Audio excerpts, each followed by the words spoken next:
Montana Territory, 1877. Winter had come early to the Gallatin Valley, bringing with it a bitter cold that stole breath and froze bone. The endless white stretched across the rolling hills, burying the dead grass of autumn beneath its cruel weight. It was the kind of cold that made even the hardiest of men question their choice to tame this wild country. Nathan Keller pulled his sheepskin collar higher against the wind that howled like a wounded beast. At 25, he had already lived more lives than most men twice his age: cowhand, trail driver, and now foreman of the rocking K, a modest cattle operation he'd built from nothing but calloused hands and stubborn determination. "Come on, Scout," Nathan called to his border collie, who bounded through the snow ahead of him, nose to the ground, tail wagging with unrestrained joy. "We need to check the north pasture fence before this storm gets any worse." The dog looked back at him, dark eyes intelligent against his black and white face, before turning again to the trail. Nathan smiled despite the cold. Scout had been with him for 4 years, from the moment Nathan had found him as a half-starved pup cowering beneath a saloon porch in Bozeman. They'd been inseparable ever since. As Nathan urged his dun gelding forward, he surveyed his land with quiet pride. It wasn't much compared to some of the cattle barons pushing their way into the territory, but it was his. 200 acres of good grassland, a small herd of hardy cattle, a cabin he'd built with his own 2 hands, and not another soul for miles. Just the way he liked it.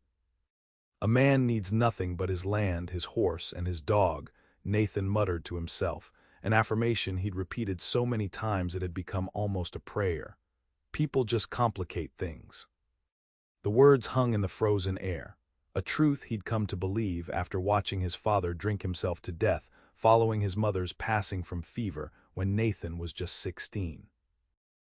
He'd seen too many men destroyed by love, good men reduced to hollow shells when death or desertion took those they'd foolishly given their hearts to.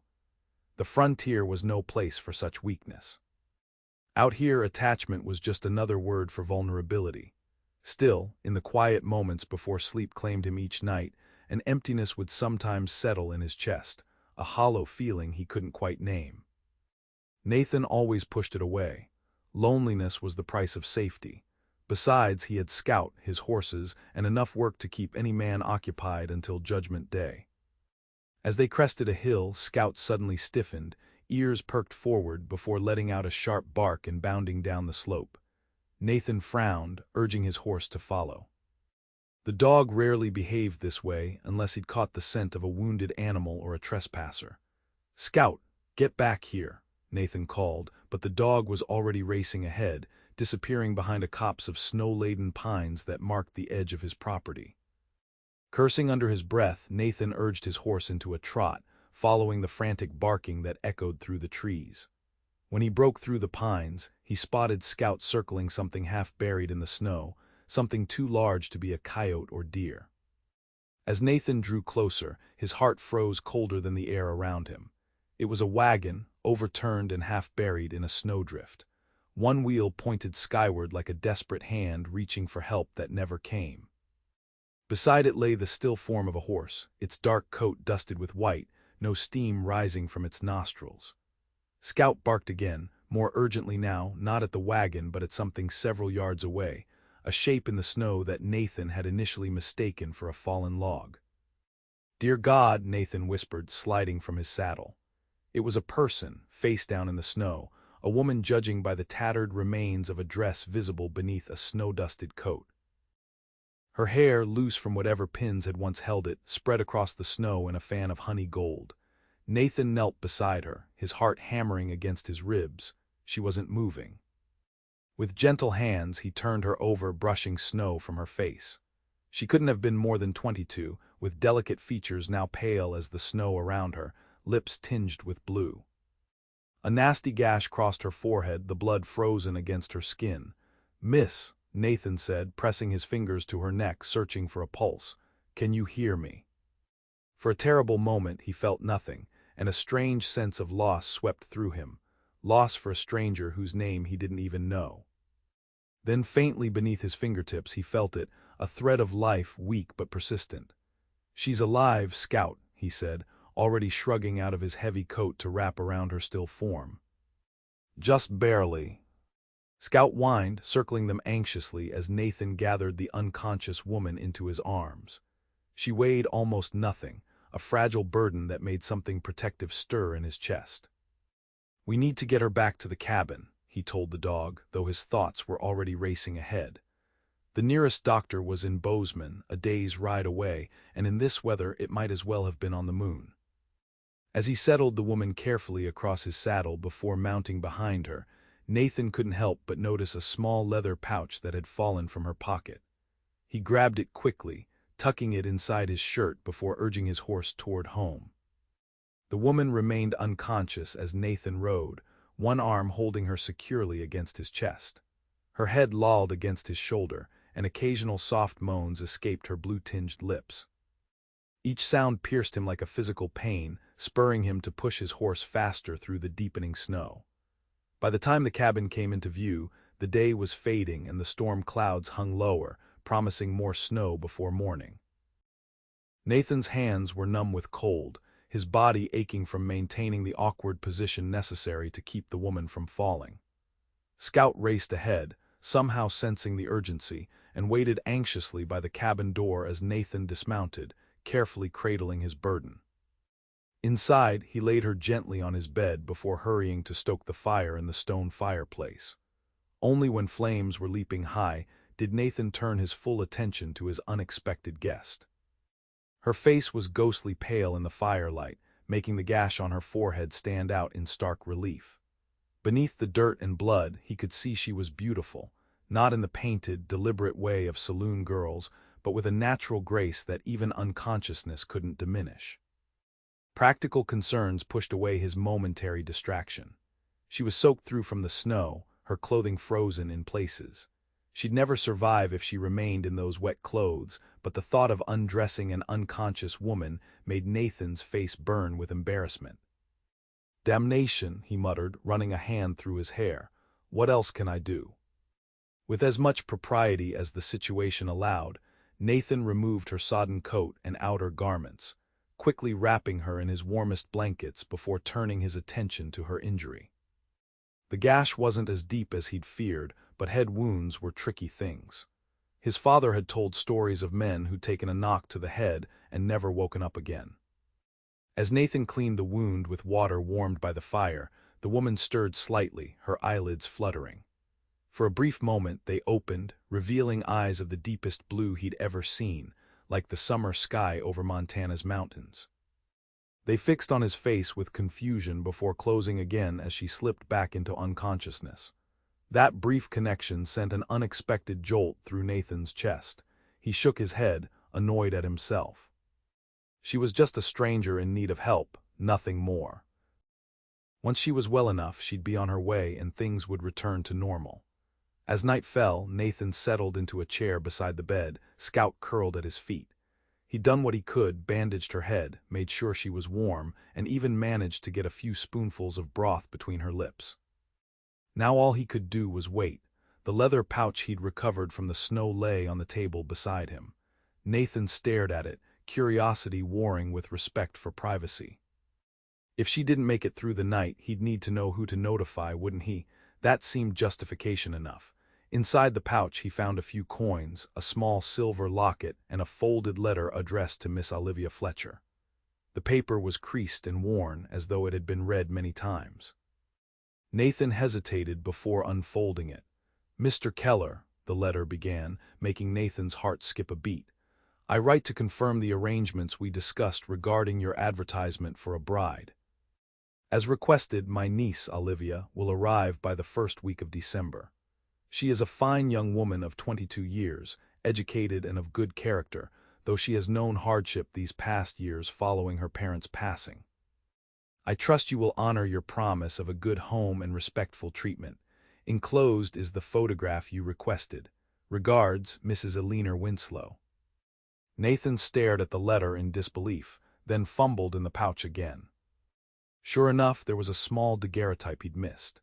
The image showed a young woman with serious eyes and honey gold hair pulled back severely from her face, the very woman now lying unconscious in his bed.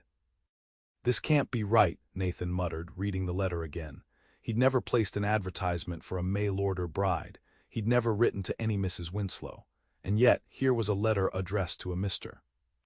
Keller discussing arrangements for a bride to arrive in early December, which it now was. Nathan glanced at the sleeping woman, Olivia Fletcher apparently, and a sinking feeling settled in his stomach. She had come all this way, through winter storms and dangerous territory, to marry a man who wasn't expecting her. A man with his name, but who wasn't him. As he sat back in his chair, the pieces began to fall into place. Nathan wasn't the only Keller in the territory. There was Nathan Keller, who owned a larger spread about 20 miles north, a wealthy widower in his 40s who'd often spoken in town about wanting a new wife to help raise his children. "She's come to the wrong Keller," Nathan said aloud, the irony of the situation not lost on him. The woman who'd been left for dead in the snow, the woman he'd rescued, was a bride promised to another man. Scout whined softly, sensing his master's distress. Nathan reached down to scratch the dog's ears, his mind racing. When she woke, if she woke, he would have to explain the mistake. Then, once she was well enough, he would need to take her to her intended husband. It was the right thing to do. So why did the thought settle like a stone in his stomach? Outside, the wind howled louder, driving snow against the cabin windows. The storm was worsening. Nathan added another log to the fire and settled back in his chair. It would be a long night, but for now, Olivia Fletcher was his responsibility, mail-order bride or not. As the fire crackled and Scout dozed at his feet, Nathan watched the gentle rise and fall of Olivia's chest beneath the blankets. For the first time in years, his cabin didn't feel empty, and that realization disturbed him more than he cared to admit. "This changes nothing," he told himself firmly. "Once she's well, she'll go to Nathan Keller where she belongs, and everything will return to normal." But as he spoke the words, even Nathan didn't quite believe them. The first light of dawn filtered through frost-covered windows when Olivia Fletcher opened her eyes. For a moment she lay perfectly still, confused by the unfamiliar ceiling of rough-hewn logs above her. Her head throbbed painfully, and when she tried to sit up, the room tilted alarmingly. "Easy now," came a deep voice from somewhere beside her. "You took quite a blow to the head." Olivia turned carefully toward the voice, wincing as pain lanced through her temple. A man sat in a chair next to the bed, his expression concerned. He was younger than she'd expected, perhaps mid-20s, with eyes the color of summer sage and light brown hair that curled slightly where it brushed his collar. His face was handsome in a rugged way, with a strong jaw shadowed by a day's growth of beard. "Where am I?" she asked, her voice rasping from disuse. "What happened?" The man, Mr. Keller, she presumed, leaned forward, offering a cup of water. "You're at my cabin. My dog found you yesterday, half buried in the snow next to an overturned wagon. Do you remember what happened?" Olivia accepted the water gratefully, trying to organize her scattered thoughts. "The driver, Mr. Wilson, he said we were almost there, but the snow was getting worse." She frowned, concentrating through the pain. "Something spooked the horses. They bolted, and the wagon. I remember falling, then nothing." "Your driver," the man glanced toward the window, his expression grim. "I'm sorry, but there was no one else when I found you. Just a dead horse and the wagon." Olivia closed her eyes, a wave of grief washing over her. Mr. Wilson had been kind, an elderly gentleman who'd taken the job of delivering her to her future husband as a final task before retirement. He'd told her stories of his grandchildren as they'd traveled the last leg of her journey. "He must have gone for help," she whispered, though she knew it was unlikely. No one would have survived long in that storm. "Maybe," the man said, though his tone suggested he didn't believe it either. After a moment he added, "My name is Nathan Keller. This is my ranch, the Rocking K." Olivia's heart lifted slightly. Despite the circumstances, she'd reached her destination. "You're Mr. Keller, the one who sent for a bride from Boston." A shadow passed over Nathan's face. "About that, Miss Fletcher." "You know my name," Olivia interrupted, surprised. Nathan shifted uncomfortably. "I found your papers when I was trying to identify you. I'm afraid there's been a misunderstanding." He paused, seeming to choose his words carefully. I'm not the Mr. Keller you were expecting to meet. I never sent for a bride. Olivia felt the blood drain from her face. But the letter, Mrs. Winslow arranged everything with a Mr. Keller in Gallatin Valley, Montana territory. A cattle rancher. There's another Keller about 20 miles north of here, Nathan explained gently. Nathan Keller, he's the one who's been talking about finding a wife. He's a widower with 3 children, and a much larger operation than mine. Oh, the single syllable contained all the confusion and disappointment Olivia couldn't express. She traveled over 2,000 miles, leaving behind everything familiar to marry a stranger, only to find she'd been delivered to the wrong man. Nathan seemed to sense her distress. Once you're well enough and when the weather clears, I'll take you to him. He's a good man from what I hear. Wealthy, respected. And considerably older, I imagine, Olivia said quietly, remembering the brief description Mrs. Winslow had provided. Her aunt had emphasized the man's property and standing rather than any personal qualities. He's in his 40s, I believe, Nathan confirmed, watching her face carefully. Miss Fletcher, may I ask why someone like you would agree to be a mail-order bride? You seem educated, refined. Olivia looked down at her hands, noting with distant surprise that she was wearing a man's nightshirt, much too large for her frame. She should have been scandalized, but after nearly dying in the snow, such concerns seemed trivial. My parents died 3 years ago, influenza. There was little money left after their debts were paid, and my aunt made it clear I'd overstayed my welcome in her home. Olivia's voice was steady despite the pain of the memories. When she showed me Mr. Keller's advertisement seeking a bride who was educated and of good character, it seemed like providence. A chance at a new life, away from Boston's painful memories. Nathan's expression softened. I'm sorry for your loss. Thank you, Olivia said, a little surprised by his sincerity. Mr. Keller, Nathan, may I ask how bad my injuries are? And, she hesitated, a flush rising to her cheeks. My current state of dress suggests you've seen to my needs while I was unconscious. Nathan's face reddened immediately. I only removed what was necessary. Your outer garments were soaked through. I promise I was as proper as the situation allowed. He cleared his throat awkwardly. As for your injuries, you've got a nasty gash on your head and probably some bruises from the fall. Nothing seems broken, thankfully. Olivia nodded, wincing as the movement sent fresh pain through her skull. Thank you for your care. I'm in your debt. Anyone would have done the same, Nathan said, standing abruptly. You should rest. I'll fix some breakfast. As he moved toward the fireplace where a pot hung from an iron hook, Olivia took the opportunity to observe her surroundings. The cabin was small but sturdy, with a single main room divided by function rather than walls. The bed she occupied sat in one corner, a table and chairs in another, and the cooking area near the stone fireplace. Everything was neat and functional, if Spartan. No feminine touches softened the rough edges of frontier living. A movement near the door caught her attention. A border collie with intelligent eyes watching her curiously. That's Scout, Nathan said, noticing her gaze. He's the one who found you. Smart dog, too smart sometimes. As if understanding, Scout trotted over to the bed, resting his chin on the edge near Olivia's hand. After a moment's hesitation, she scratched gently behind his ears, earning a contented sigh from the dog. Hello, Scout, she said softly. Thank you for finding me. Nathan watched the interaction with an unreadable expression before turning back to his cooking. While he worked, Olivia tried to process her situation. She was alone in a cabin with a stranger, a handsome stranger, her traitorous mind noted, miles from anywhere in the dead of winter. And when she recovered, she was to be delivered to another stranger who expected a bride. The life she'd imagined for herself seemed suddenly fragile, built on assumptions that had crumbled with the revelation that she'd been delivered to the wrong Mr. Keller. What if Nathan Keller was disappointed in her? What if she couldn't manage the tasks required of a rancher's wife? What if? You're thinking too hard, Nathan observed, interrupting her spiraling thoughts as he placed a bowl of something steaming on the small table beside the bed. Worry won't change anything, and it'll slow your healing. Is that your philosophy for everything? Olivia asked, more sharply than she'd intended.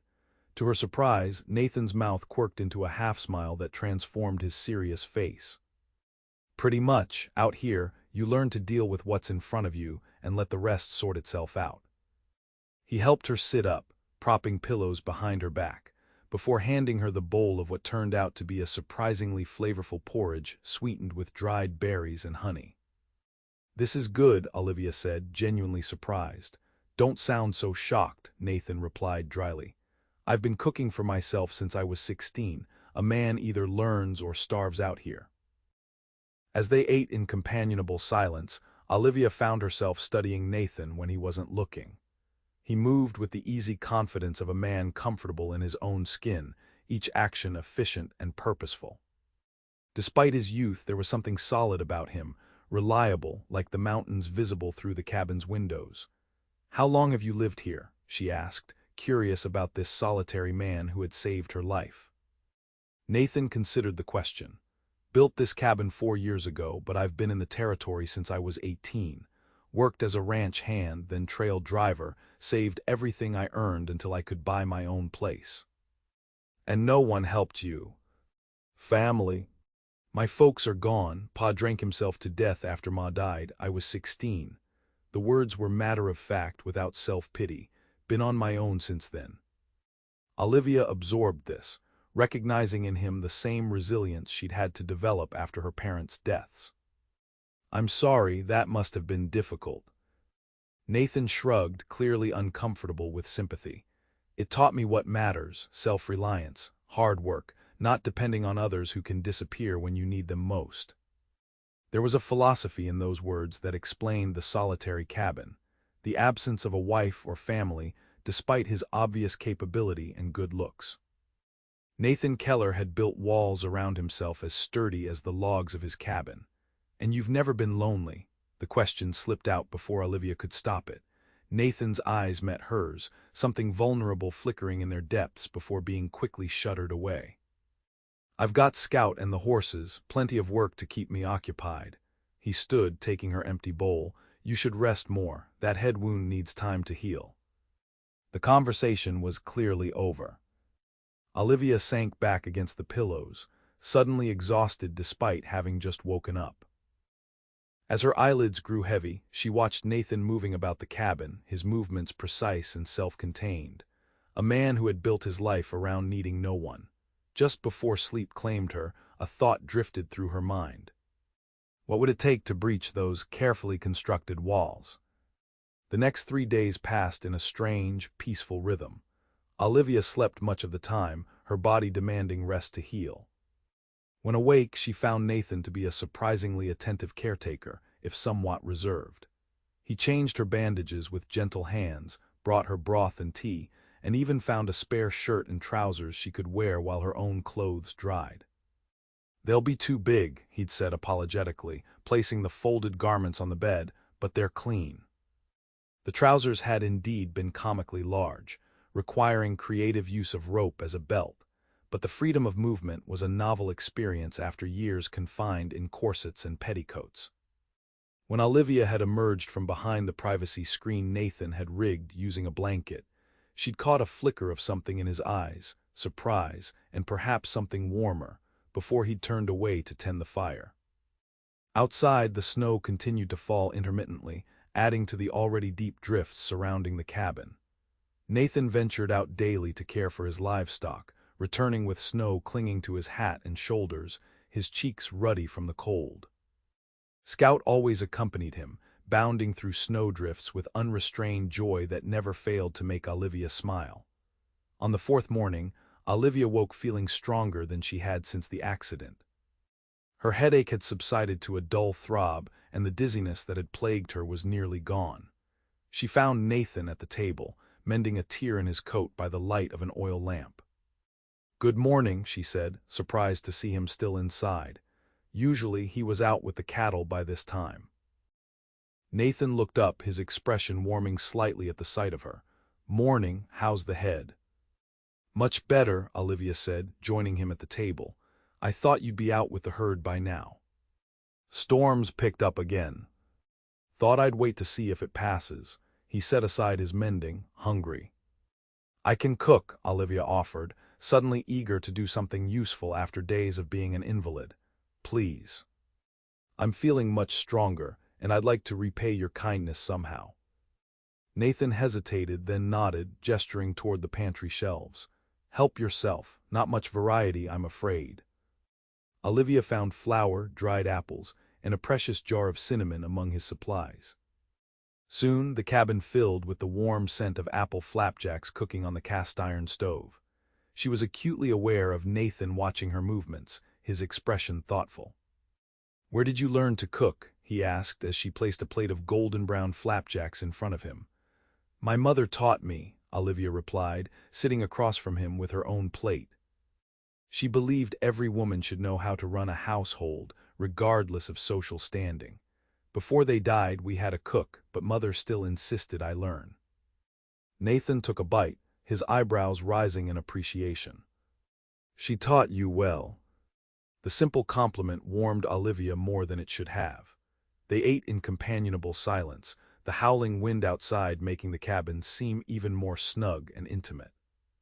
When they finished, Nathan surprised her by insisting on washing the dishes himself. "You cooked. It's only fair," he said when she protested. Olivia watched him, this solitary man who had saved her life and opened his home to a stranger. Despite his reserved nature, there was a fundamental decency to Nathan Keller that drew her. Unlike the men she'd known in Boston, who hid selfish motives behind polished manners, Nathan's quiet kindness seemed to spring from a genuine well of goodness. "The snow doesn't look like it's going to let up any time soon," Nathan observed, glancing out the window as he dried the last plate. "Might be a week or more before the trails are passable enough to take you to Nathan Keller's place." The mention of her intended husband sent an unexpected pang through Olivia's chest. In the peaceful cocoon of Nathan's cabin, she'd almost forgotten the purpose that had brought her to Montana. "I suppose I'm imposing on your hospitality longer than either of us expected," she said carefully. "It's no imposition," Nathan replied, his back to her as he replaced the dishes on their shelf. "It's nice having someone to cook for a change." The admission seemed to surprise him as much as it did her. He turned, a faint flush coloring his neck above his collar. "What I mean is, there's no rush. Better to wait until you're fully recovered and the weather improves." Olivia nodded, oddly relieved. "Thank you. I promise I won't be idle while I'm here. I noticed your shirts could use some mending, and I'm quite handy with a needle." Nathan's brow furrowed slightly. "You don't have to earn your keep, Miss Fletcher." "Olivia," she corrected gently. "And I want to help. Idleness has never suited me, and frankly, I'm going mad with boredom." The corner of Nathan's mouth lifted in that half-smile she was coming to recognize. "Olivia, then. And I suppose if you're determined, I won't stop you. There's mending enough to keep you busy until spring thaw." The casual domestic arrangement settled between them easily, as though they'd known each other far longer than a few days. As Olivia gathered Nathan's shirts that needed attention, she found herself wondering about the man whose name she would eventually bear. Would Nathan Keller's home feel as comfortable as this simple cabin had begun to? Would conversation flow as naturally between them? And why did the thought of leaving fill her with such inexplicable melancholy? The days stretched into a week, and still the snow showed no sign of relenting. If anything, the drifts grew higher, transforming the landscape into a sea of white broken only by the dark silhouettes of pine trees and distant mountains. Nathan's initial reserve gradually melted as they settled into a routine. During the day, while he tended to his livestock and repaired what he could around the property, Olivia kept busy inside, cooking, mending, and even organizing his meager collection of books. In the evenings, they would sit before the fire, Nathan carving pieces for a chess set he'd begun years ago but never finished, while Olivia read aloud from one of his books. Scout usually lay between them, occasionally nudging one or the other for attention. It was during these quiet evenings that Olivia learned most about the man who had saved her. Nathan spoke little of himself directly, but his comments and reactions revealed much. He was well-read despite his frontier life, with opinions on everything from politics to philosophy. His hands, calloused from hard work, created surprisingly delicate figures from blocks of wood. And beneath his solitary exterior lay a dry wit that occasionally surfaced in unexpected moments. "Did you always want to be a rancher?" Olivia asked one evening as she watched him shape what would become a knight for his chess set. Nathan's hand stilled momentarily. "My father was a farmer back in Pennsylvania. Always wanted something more but never quite managed it. When he died, I headed west with nothing but his old rifle and a vague notion that I could do better." "And have you done better?" He considered this, his knife resuming its careful work on the wood. "I own my land, answer to no one, the herd's small but growing, so yes, I suppose I have." He glanced up at her. "What about you? Did you always plan to be a mail order bride?"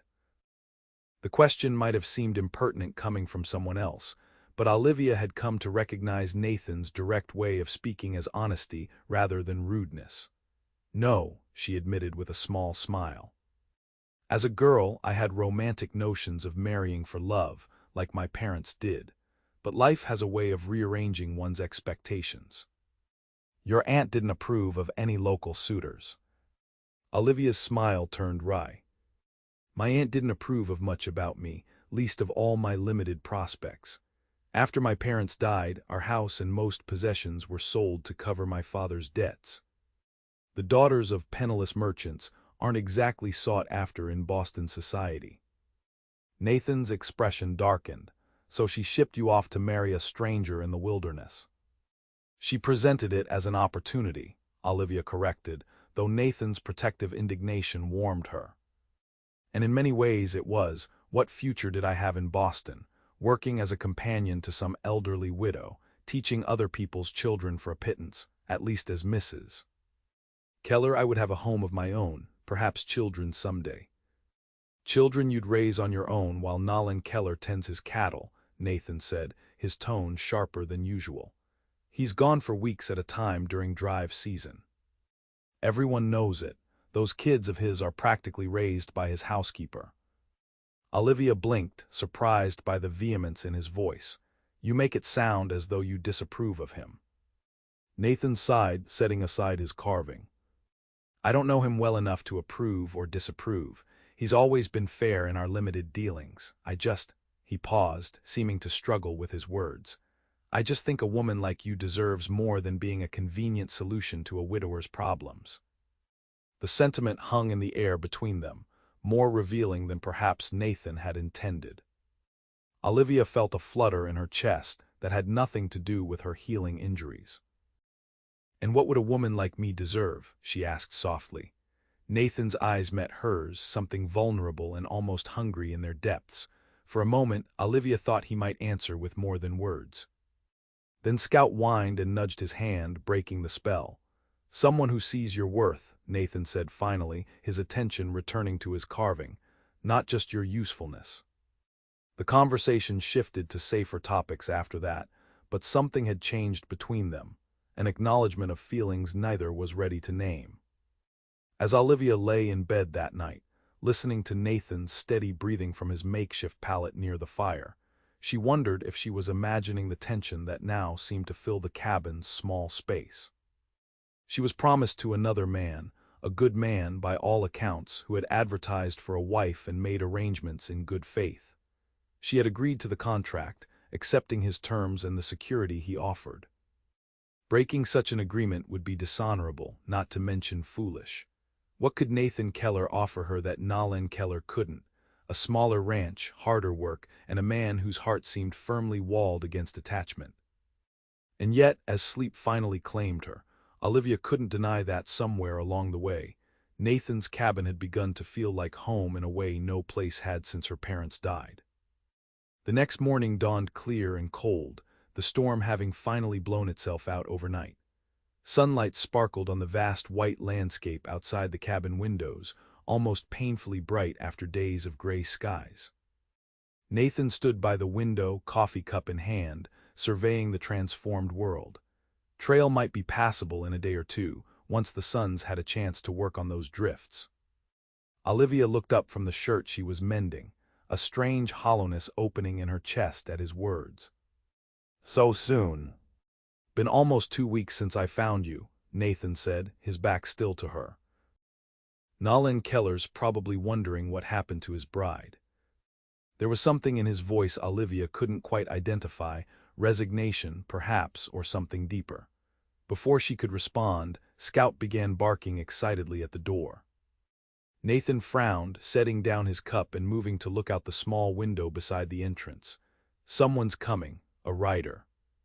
Olivia joined him at the window, conscious of his proximity as they both peered out. In the distance, a figure on horseback approached through the snow, following the barely visible trail that led to the cabin. "Do you recognize them?" she asked. Nathan shook his head, reaching for his rifle propped by the door, a precaution Olivia had learned that was second nature in this wild country where unexpected visitors weren't always friendly. They watched in silence as the rider drew closer, eventually resolving into a bundled figure on a sturdy bay horse. When the visitor was about 50 yards from the cabin, Nathan relaxed slightly. "It's Henry Miller from the settlement," he said, setting the rifle aside, "probably checking on folks after the storm." He opened the door as the rider dismounted, letting in a blast of cold air along with Scout, who bounded out to greet the newcomer. "Keller," the man called, his voice carrying in the crisp air. "Good to see you survived that blizzard." "Takes more than a little snow to finish me off," Nathan replied with a hint of humor, stepping outside to meet his visitor. From the doorway, Olivia watched their interaction. Henry Miller was an older man with a gray-streaked beard and the weathered face of someone who'd spent decades outdoors. He clapped Nathan on the shoulder with the easy familiarity of long acquaintance. Their conversation was brief, punctuated by gestures toward the distant mountains and occasional laughter. Then Miller's gaze shifted to the doorway where Olivia stood, and his expression registered clear surprise.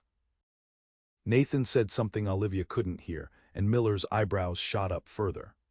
After another minute of conversation, Nathan nodded and turned back toward the cabin, Miller following with his horse's reins in hand. "Miss Fletcher, this is Henry Miller," Nathan said as they approached. "He runs the general store in Gallatin Settlement. Henry, this is Miss Olivia Fletcher." Miller removed his hat, revealing thinning gray hair. "Pleased to meet you, Miss Fletcher. Wasn't expecting to find a lady out here at Keller's place."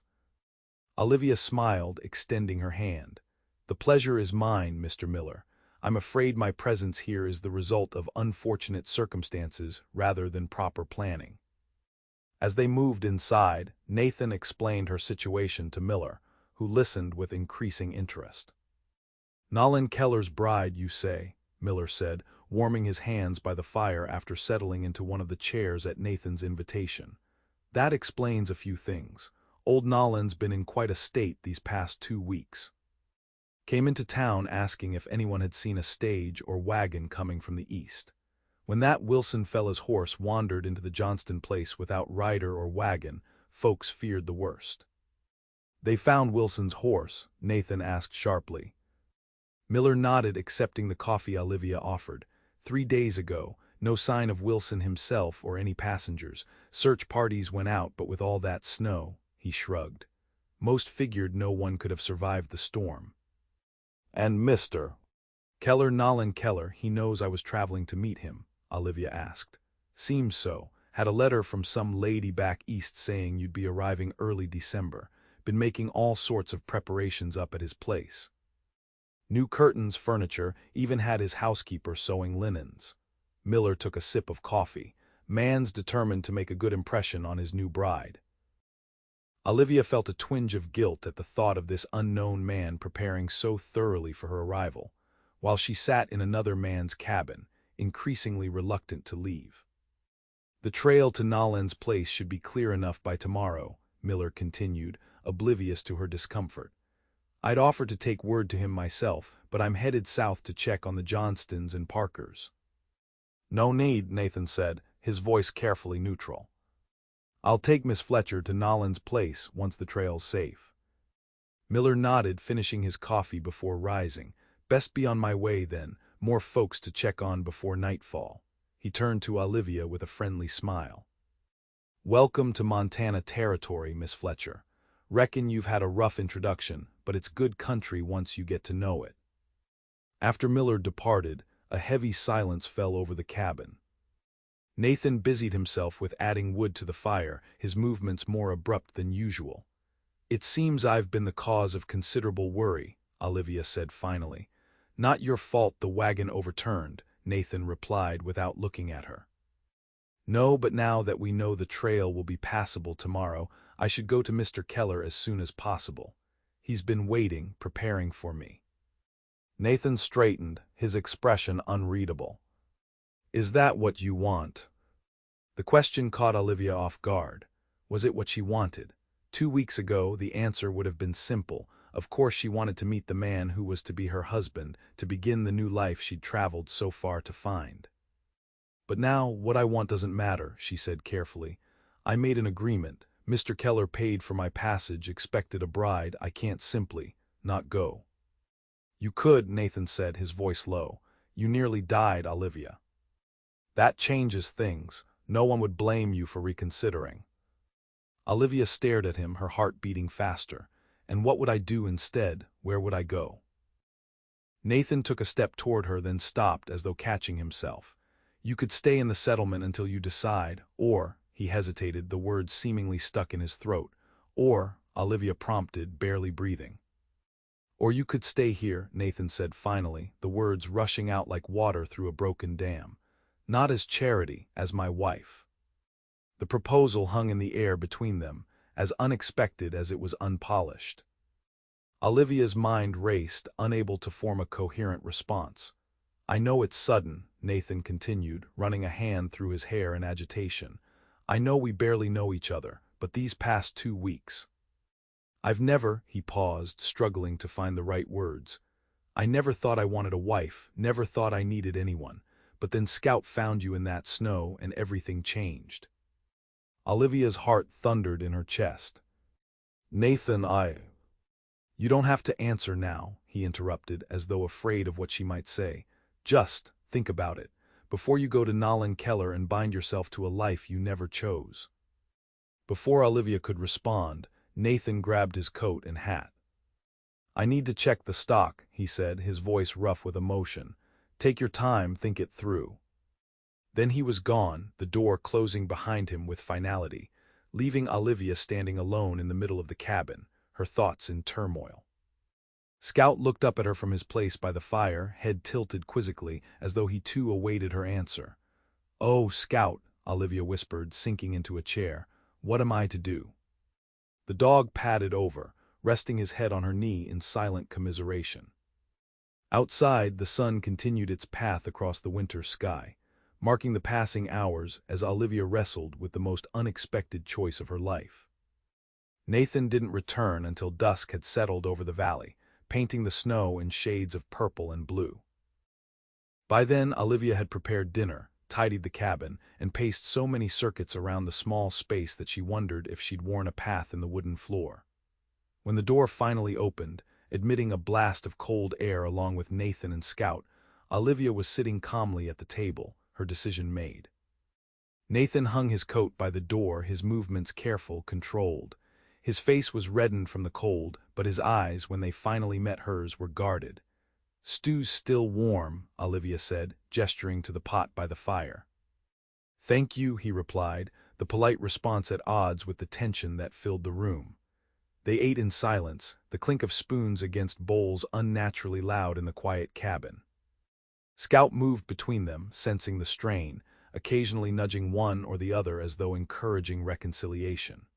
When Nathan finally set his empty bowl aside, Olivia took a deep breath, preparing to speak the words she'd rehearsed all afternoon. But he spoke first. "I apologize for earlier," he said, his voice low. "I had no right to put you in such an awkward position. You came to Montana to marry Nathan Keller, not to be ambushed with proposals from the first man who happened to find you in a snowdrift." "Is that what you think happened?" Olivia asked, surprised by his interpretation. "That I'm some helpless woman who would accept any proposal out of confusion or gratitude?"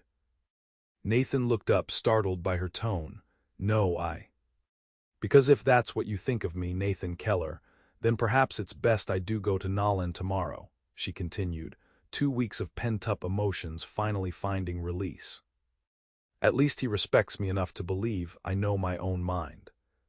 That's not fair, Nathan protested, his own temper rising to meet hers. I've shown you nothing but respect since the moment Scout found you. Except when you assume I'm incapable of making my own choices.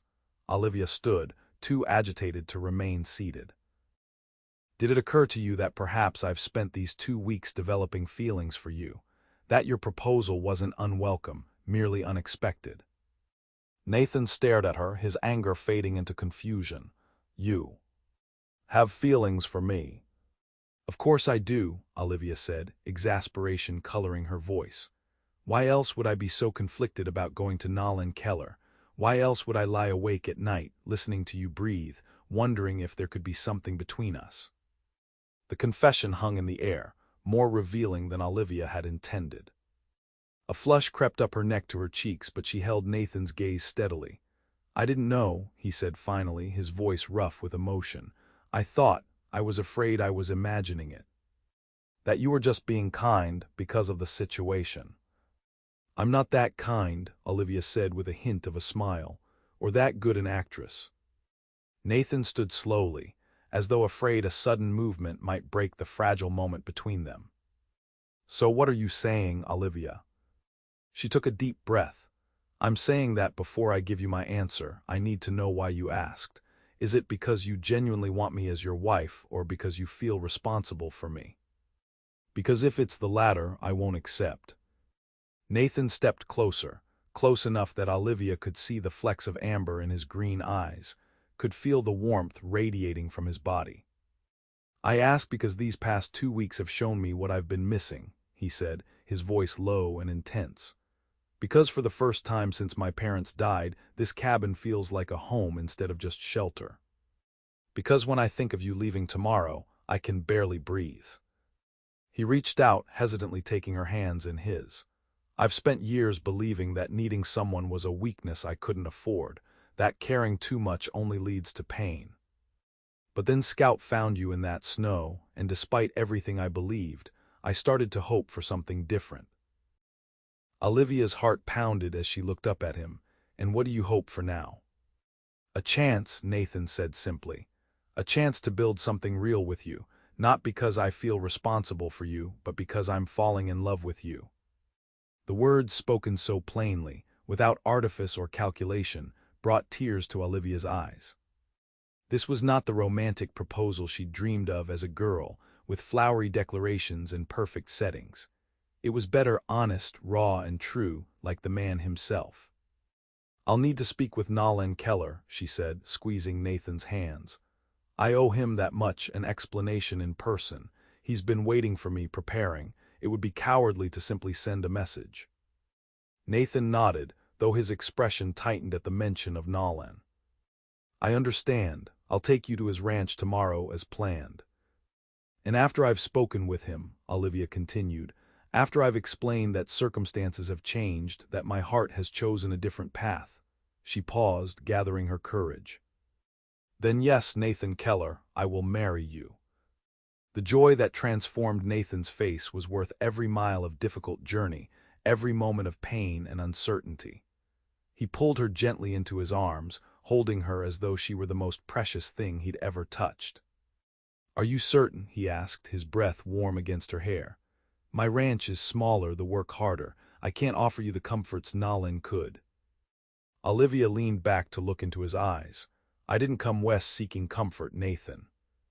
I came seeking a home, and somehow against all odds I found it here with you. Nathan's kiss, when it came, was tentative at first, as though he still couldn't quite believe this was real. Then, as Olivia responded, it deepened into something that spoke of longing finally acknowledged, of futures suddenly possible. When they finally parted, both breathless, Nathan rested his forehead against hers. What did I do to deserve finding you in that snow? Perhaps you should ask Scout, Olivia replied with a smile. He seems to have better judgment than either of us. As if hearing his name, the border collie chose that moment to push between them, tail wagging. apparently satisfied with the resolution of the tension that had filled the cabin. They laughed together, the sound filling the small space with warmth that had nothing to do with the fire burning in the hearth. Outside, snow still blanketed the valley, but within the cabin's walls something new had bloomed, fragile yet strong, like the first flowers of spring pushing through winter's last frost. The ride to Nathan Keller's ranch the next morning was tense with anticipation. Nathan had saddled his two best horses, helping Olivia mount the gentler mare before swinging up onto his dun gelding. Scout trotted alongside as they followed the newly broken trail northward. Olivia wore her own clothes, now clean and mended, though she'd borrowed one of Nathan's heavy coats for the journey. The weight of it around her shoulders was comforting, like being wrapped in his presence even when he rode slightly ahead, scanning the trail for dangers. They spoke little as they traveled, each lost in their own thoughts about the conversation to come. Olivia rehearsed explanations in her mind, trying to find words that would soften the blow to a man who had done nothing wrong except choose a bride he'd never met. Nathan's jaw was set in a determined line, his posture rigid in the saddle. Only occasionally would he glance back at her, his expression softening momentarily before returning to its vigilant scan of their surroundings. As they crested a rise, Nathan Keller's ranch came into view in the valley below. It was indeed larger than Nathan's modest holding, a sprawling main house with several outbuildings, corrals filled with cattle, and smoke rising from multiple chimneys. Even from a distance, the prosperity of the place was evident. "Impressive," Olivia said softly. "He's done well for himself," Nathan agreed, his tone carefully neutral. "Built most of it after his first wife died, from what I hear." They descended into the valley, the horses picking their way carefully through the snow. As they approached the main house, activity became visible, a man chopping wood near one of the outbuildings, a woman hanging laundry despite the cold, children racing around the yard in some game that involved much shouting and laughter. One of the children spotted them first, pointing and calling out. Soon, a tall figure emerged from the main house, shading his eyes against the winter sun as he watched their approach. Nathan Keller was a big man, broad-shouldered and solid, with a full beard streaked with gray and a face weathered by years of outdoor life. He appeared to be in his mid-40s, as Miller had said, but carried himself with the vigor of a younger man. As they drew closer, his expression changed from curiosity to shock as he recognized who rode beside Nathan. He strode forward quickly, reaching them just as they reined in their horses. "Miss Fletcher," he called, his voice deep and carrying a note of disbelief. "Is that really you?" Olivia dismounted, Nathan quickly moving to help her down. She stepped forward, summoning a polite smile. "Mr. Keller, yes, it's me. I apologize for the delay in my arrival." Nathan Keller stared at her, then at Nathan, confusion evident on his face. "When Wilson's horse came back without rider or wagon, we feared the worst. Search parties found nothing," he trailed off, seeming to gather his thoughts. "How did you survive the storm, and how did you end up with young Keller here?" "It's quite a story," Olivia began, but was interrupted by the arrival of the children, 2 boys and a girl, ranging in age from perhaps 8 to 12, all staring at her with undisguised curiosity. "Is this her pa?" the oldest boy asked, "the lady from Boston?" Nathan placed a hand on the boy's shoulder. "Children, this is Miss Fletcher. Miss Fletcher, these are my children, James, Thomas, and Elizabeth." Olivia smiled at them, her heart twisting slightly at their eager faces. "Hello, it's lovely to meet you all. Are you going to be our new mother?" the little girl Elizabeth asked bluntly. Nathan cleared his throat, looking embarrassed. "Elizabeth, that's not," he stopped, glancing at Nathan, who stood slightly behind Olivia, his expression guarded. Understanding seemed to dawn in the older man's eyes. "Perhaps we should continue this conversation inside. You both must be cold from the ride." He led them to the house, the children trailing behind, whispering among themselves. Inside, a middle-aged woman, presumably the housekeeper Miller had mentioned, hurried to take their coats and offer hot coffee. The interior of the house was spacious and well-furnished, with polished wood floors and actual wallpaper, luxuries rarely seen in frontier homes. A piano stood in one corner of the sitting room, and bookshelves lined one wall. It was, Olivia had to admit, exactly the sort of comfortable home she'd imagined when agreeing to come west. Nolan sent the children off with the housekeeper, promising they could visit with the guests later. When they were alone, he gestured for Olivia and Nathan to sit, taking a chair across from them. "Now," he said, his intelligent eyes moving between them, "I think I can guess some of what's happened, but I'd like to hear the full story." Olivia explained everything: the overturned wagon, being found by Scout, her injuries, and the weeks spent recovering at Nathan's cabin while the storms raged. She spoke carefully, not yet addressing the change in her circumstances, wanting Nolan to understand the full sequence of events first. Nolan listened attentively, occasionally nodding or asking clarifying questions. When she finished the factual account, he sat back in his chair, studying them both. "That explains how you survived," he said finally, "and I'm grateful to you, Nathan, for saving Miss Fletcher's life. But I suspect there's more to this visit than simply delivering my bride safely to me after her recovery." The directness of his approach was startling, but made what came next easier. Olivia took a deep breath, aware of Nathan tensing beside her. "Mr. Keller, you're right, there is more." She met his gaze squarely, determined to handle this with the dignity and honesty he deserved. "During my time recovering at Nathan's ranch, circumstances changed. Feelings developed that neither of us expected." Nolan's expression remained carefully neutral, though something flickered in his eyes, disappointment perhaps, but not surprise. "I see," he said quietly, "and these feelings have led to a decision." "Yes," Olivia confirmed.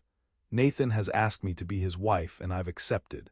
I came here today because I felt I owed you the courtesy of an explanation in person, rather than a letter or message.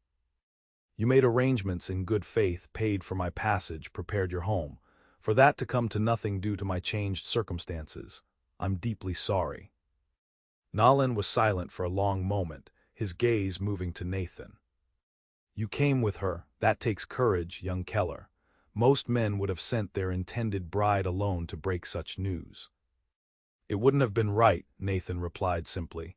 "This wasn't planned or intended. But I couldn't let her face you alone."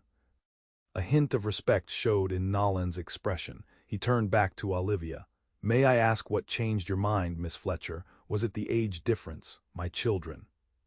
The thought of taking another woman's place in this home?" "None of those things," Olivia said honestly. "From everything I've seen and heard, you're a good man who has built a wonderful home. Your children seem delightful. Had circumstances been different, I believe I could have been content as your wife." "But not happy," Nolan pressed, perceptive enough to catch the distinction. Olivia hesitated, not wanting to hurt him further. "I can't know that. But I do know that in these past weeks, I've found something with Nathan that I wasn't expecting to find at all, a connection that feels right.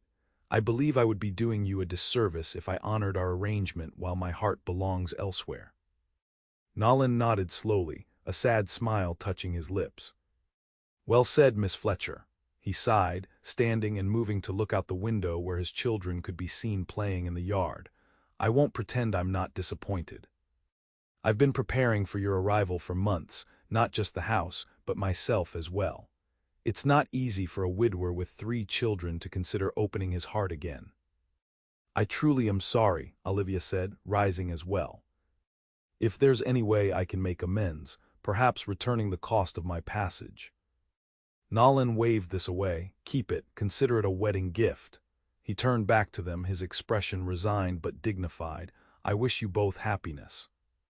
The territory needs good people putting down roots, building families. Whether that happens on my ranch or yours, Nathan, makes little difference in the grand scheme of things." His generosity of spirit made Olivia's throat tight with emotion. This was a good man, one who deserved happiness as much as anyone. "Thank you for understanding," she said softly. Nolan nodded, then surprised them both by extending his hand to Nathan. "Take care of her, young Keller.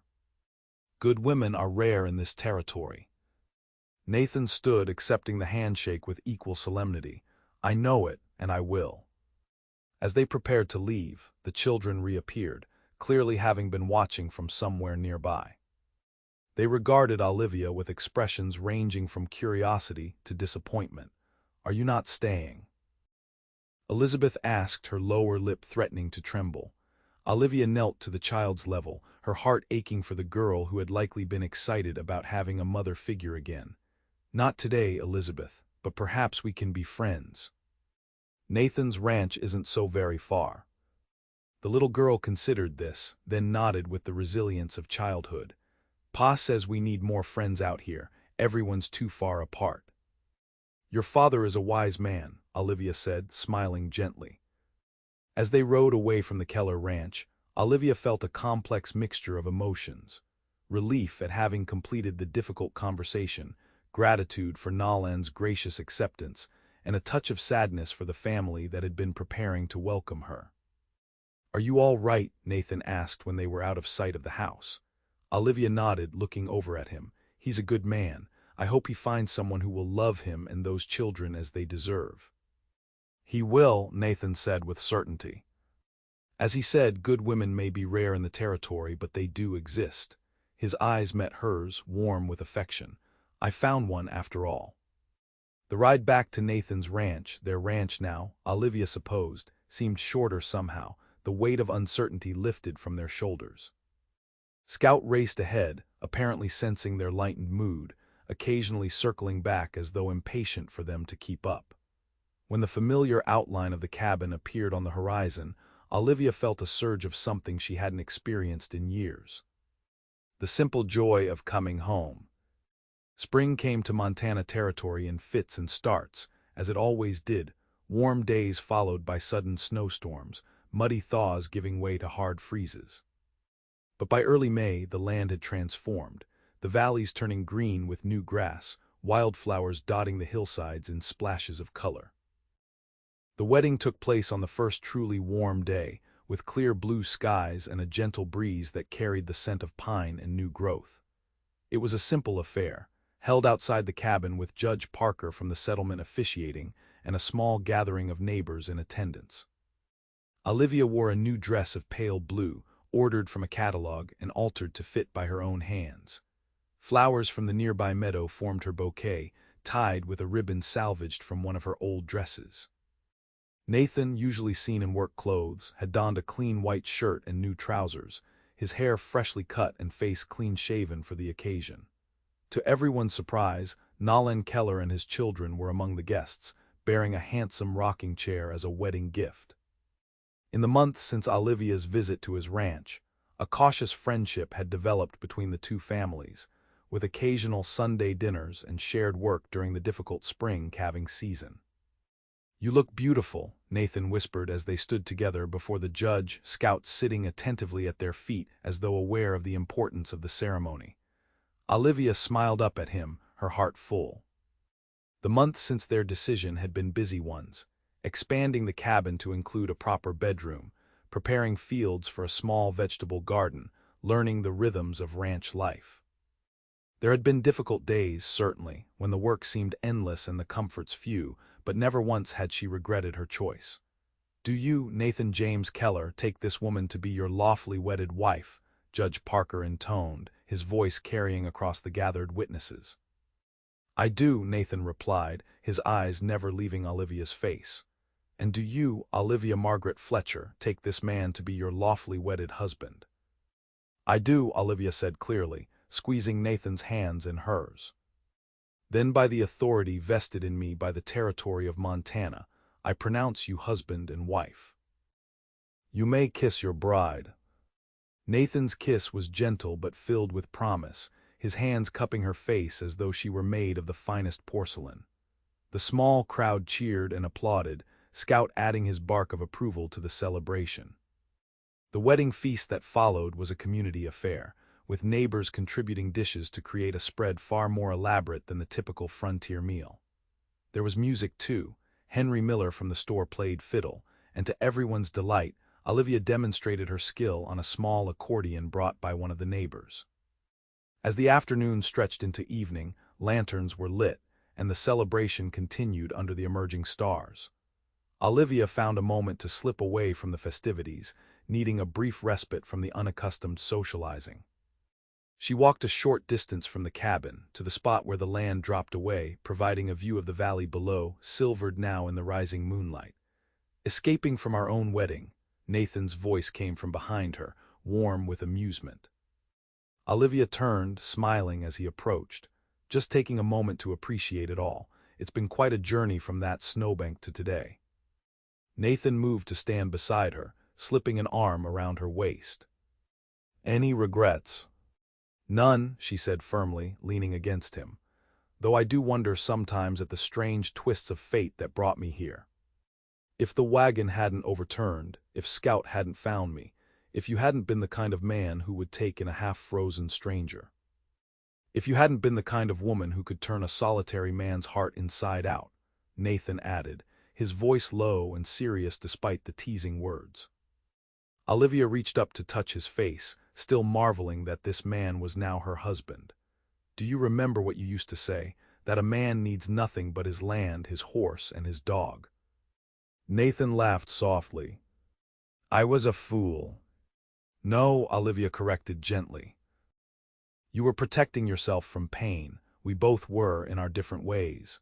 Me with my practical arrangement with a stranger, you with your solitary existence." "And now," Nathan asked, drawing her closer. "Now we protect each other instead," Olivia said simply. "That seems a better arrangement all around." From the direction of the cabin, they could hear their guests calling for them, wondering where the bride and groom had disappeared to. Scout appeared as if from nowhere, circling their legs before heading back toward the celebration, looking over his shoulder as though to say, "Are you coming?" "We should go back," Olivia said, though she was reluctant to leave this peaceful moment.